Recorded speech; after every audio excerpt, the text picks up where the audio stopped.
రోహిత్ ఇక్కడ ఏంటంటే first of all depreciation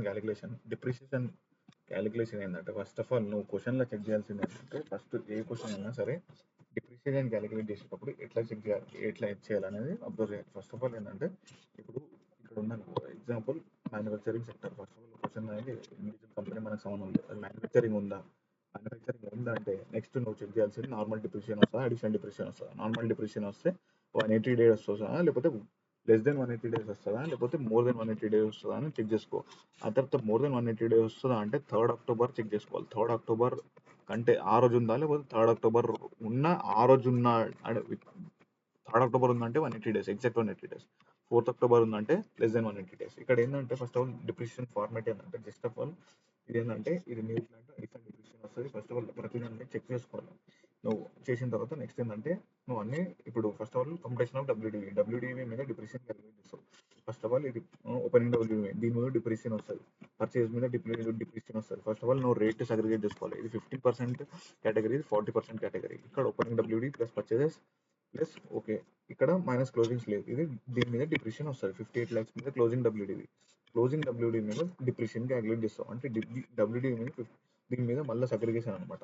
less than 180 days, less than more than 180 days. ఇక్కడ పుట్టి యూజ్ అనేది 180 డేస్ ఉంది కాబట్టి మోర్ దెన్ 180 డేస్ ఉంది కాబట్టి 15 lakhs ఇంటూ 15% వేసుకుంటే 7,50,000 వస్తుంది. ఇగో 7,50,000 15 lakhs ఇంటూ 15. ఇది more than 180 days. Less than 180 days అంటే నథింగ్ బట్ మిగతా 8 lakhs ఉంది కదా. మిగతా 8 lakhs ఏంటంటే ఫర్ లెస్ దెన్ 180 డేస్.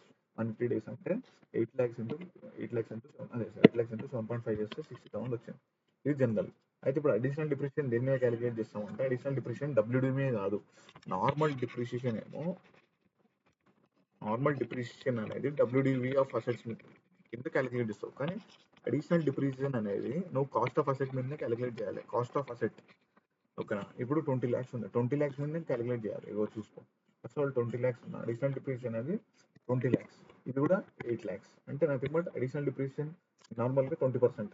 ఇది 4 lakhs. ఇది 8 lakhs. అదే నథింగ్ బట్ ఇదంతా nothing but additional depreciation 20 lakhs, 8 lakhs. Additional depreciation మీద ఇది వస్తుందా అంటే అడిషనల్ డిప్రిసియేషన్ కంప్యూటర్స్ అనేది కంప్యూటర్ న్యూ కాదు, అందుకని అడిషనల్ డిప్రిసియేషన్ రాదు. ఓకేనా. అడిషనల్ డిప్రిసియేషన్ ఇది జనరల్గా.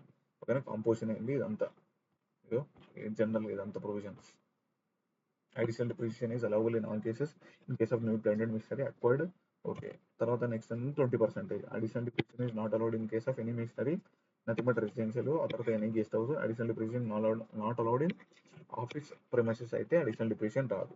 ఒక జనరల్ ఇక్కడ ఏంటంటే నువ్వు ఇక్కడ చూసుకుంటూ పోతే ఫస్ట్ ఆఫ్ ఆల్ ఏంటంటే ఇక్కడ జనరల్గా ఫార్ములా ఏంటంటే ఫస్ట్ ఆఫ్ ఆల్ నువ్వు డిప్రిసియేషన్ క్యాలిక్యులేట్ చేసేటప్పుడు డిప్రిసియేషన్ క్యాలిక్యులేట్ చేసేటప్పుడు first of all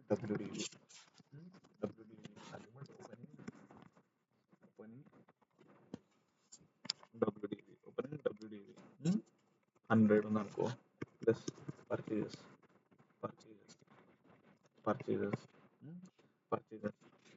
of plant and machinery 50 rupees ఉంది. Plus purchase of computer 30 rupees ఉంది. Plus purchase of purchase of car ఇది ఇక్కడ ఏం లేదు. ఇంకా ఇది డబ్ల్యూడివి. దీన్ని డబ్ల్యూడివి అంటావు. డిప్రిసియేషన్ ఇది నార్మల్ డిప్రిసియేషన్ క్యాలిక్యులేషన్. ఓకేనా. నార్మల్ డిప్ అంటే ఇప్పుడు ఎంత వచ్చింది 150, 180, 200. ఇప్పుడు డిప్రిసియేషన్ అనేది ఈ 200 ఉందా దీన్ని బైఫర్గేట్ చేయి. First of all more than 180 days ఎంత, లెస్ దెన్ 180 డేస్ ఎంత. ఎగ్జాంపుల్ ఇది 180 ఇప్పుడు తక్కువ ఉంది అనుకో, లెస్ దెన్ 180 ఉంది, ఇది లెస్ దెన్ 180 ఉంది. ఇప్పుడు నువ్వు డిప్రిసియేషన్ ఏంది అని అంటే 100 ఓపెనింగ్ డబ్ల్యూడి ప్లస్ 50. ఈ రెండు 180 డేస్, ఇవి రెండు 180 డేస్ కాబట్టి నువ్వు ఇది 100% నథింగ్ బట్ నార్మల్ అదే ఎట్ ద రేట్ 15% తీసుకోవాలి. ఓకేనా. 15% ప్లాంట్ అండ్ మిషనరీ 15% కాబట్టి 15% తీసుకోవాలి. అదే ఇది కంప్యూటర్స్ 40% కదా, లెస్ దెన్ 180 డేస్ కాబట్టి ఇప్పుడు నువ్వు సెగ్రిగేట్ చేసుకోవాలి. కంప్యూటర్స్ కాబట్టి ఎట్ ద రేట్ 40ని 20% చేసుకోవాలి. 20% ఇంటూ 30, 20% ఇంటూ 30. ఇంకా కార్ కాబట్టి 15%. 15% ఇన్ అదే 7.5% ఇంటూ 20. ఇది జనరల్. ఏం లేదు, ఫస్ట్ ఆఫ్ ఆల్ నార్మల్ డిప్రిషియేషన్కి డబ్ల్యూడి క్యాలిక్యులేట్ చేసుకొని మోర్ దెన్ 180 డేస్. ఇది అడిషనల్ డిప్రిషియేషన్ క్యాలిక్యులేట్ చేసేటప్పుడు ఫార్ములా ఏంటంటే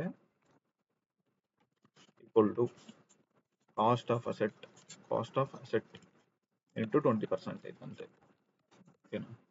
సింపుల్ ఫార్ములా ఏంటంటే జనరల్ చెప్పాలంటే normal depreciation equal to WDV into 100% rate of dep. ఓకేనా? ఇది జనరల్ ఫార్ములా. అయితే additional dep equal to cost of new asset into 20%. ఇప్పుడు డబ్ల్యూడివి ఎట్లా క్యాలిక్యులేట్ చేస్తాం?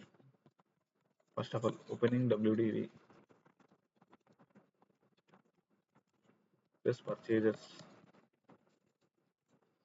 More than 180 days, purchases for less than 180 days. ఇది WDV. ఈ WDV మీద depreciation వేయాలి. ఓకేనా? ఈ డబ్ల్యూడివి మీద డిప్రిషియేషన్ వేయాలి. ఇది జనరల్ డిప్రిషియేషన్ ఫార్ములా.